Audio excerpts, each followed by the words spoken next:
Hi, everyone. Kartik Krishnaiyer here from the Pavilion. We had two massive matches in the Super 8s today with India beating Zimbabwe by a fairly decisive margin, but still some concerns there for India coming out of that match in Chennai at the Chepauk. So we're going to go through that first, and then we're going to talk about South Africa and West Indies. So India, Zimbabwe. India's innings were spectacular. They were able to keep a flow of runnings going. They played very, very well. But Bennett was, as he often is for Zimbabwe, was fantastic on strike. And there were concerns, I think, from India, even toward the latter edge of the power play, the Zimbabwe power play, in terms of loose bowling.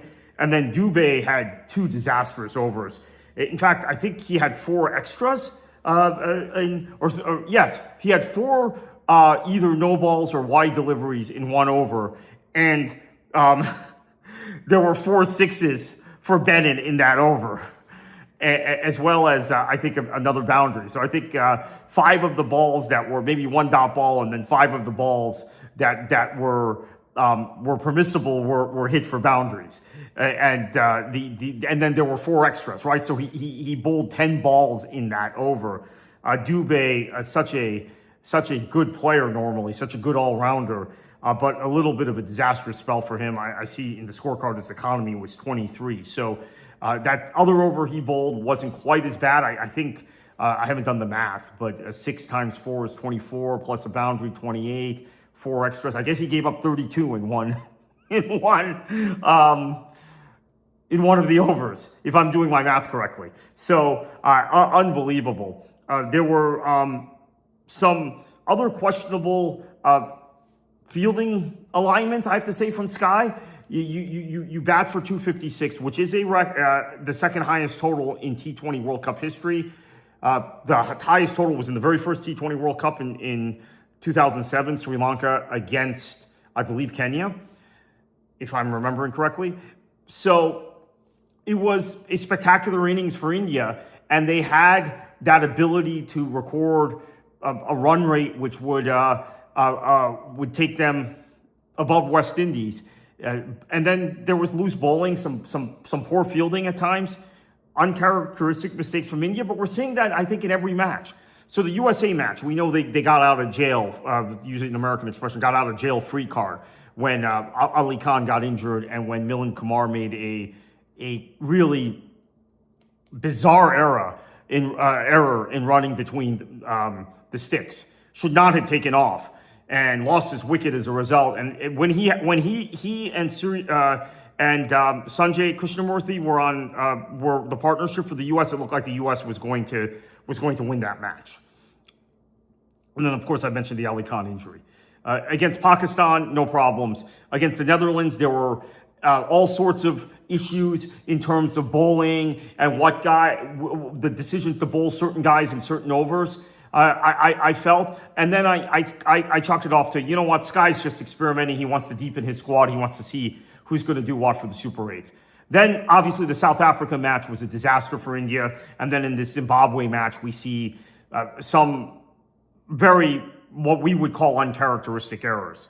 But India is still alive, and India are the champions, and India have proven through the years to be nearly unbeatable, except in one-off matches. And we've had 2 one-off matches where they've been beaten. The final of the One Day World Cup in 2023 against Australia, and then that match against South Africa. Okay, for all these hiccups against the USA in both of the last two World Cups, or this format World Cup, T20 World Cups, the sort of sloppy play we've seen in other matches, even the South Africa final in the last T20 World Cup, where it looked for a long period of that match like India was not at the races. And then spectacular performance from Kohli in his final T20 international, and spectacular bowling from Bumrah in the death overs, and they lift the trophy. So you can never count them out, but they're just things that I see that if they play South Africa again, maybe they don't even beat the West Indies. We're going to talk about West Indies and South Africa in a minute. But if they play South Africa again, if they play New Zealand, who are fundamentally sound as cricketers, don't make the sort of errors that we're seeing India make, they may have trouble. Now, England, like India, have seemingly struggled through matches, and the Pakistan match, I felt very bad for Pakistan because I felt at the end of that match, Pakistan were playing the better cricket, but England got over the line like they have in many matches in this tournament. So if England and India play at some point in this tournament, either in the semifinals, as they have in the last two editions of this tournament, I guess they would again, the way the match. I'm not sure. But as they have in the last two editions of this World Cup, or in the final, that could be particularly interesting. So let's talk a little bit about the West Indies South Africa game. Aiden Markham, brilliant, and the opening partnership was an onslaught between Markham and de Kock against the pretty good bowling of the West Indies. So it was an incredible performance when you consider what had happened in the power play to West Indies, who batted first. They had a catastrophic top of the order collapse. Rabada and Ngidi, Lungi, Ngidi, those two fantastic pace bowlers, dismantled the West Indies. I mean, the match was basically over at that point. 44 for 4 through the power play, 83 for 7 after 11 overs, which, by the way, is one of the lowest totals we've seen from a test nation at that point in a match in this World Cup. Although I have to stress again, going back to that India-US match, India was 77 for 6 after 13 overs against the United States. Then Ali Khan gets hurt for the US in a kind of routine fielding play. And India is able to face second choice bowlers, is what I'll put it, for 2 overs, and they go off in those 2 overs. Because those are 2 overs Ali Khan would have bowled. The US's best bowler is Ali Khan. So it was destruction in the power play both ways. And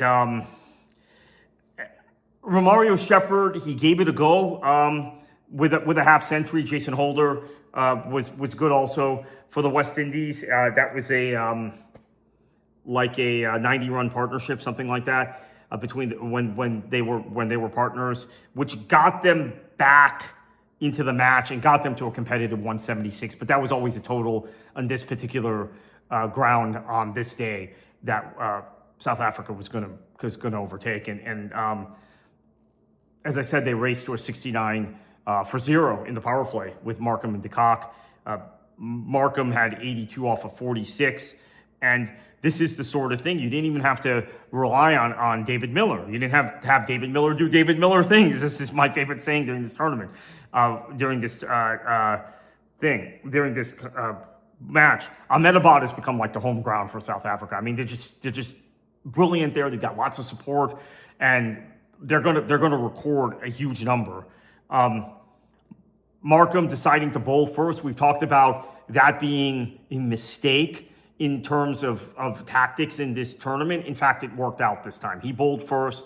He had South Africa bowl first, and their bowlers did the job in the power play. But if you're going to make that decision to bowl first, you have to have the right frame of mind in terms of who's going to bowl in your power play and if they're going to be able to get some early wickets, which Rabada and Lungi did brilliantly. I mean, they're just incredible bowling effort.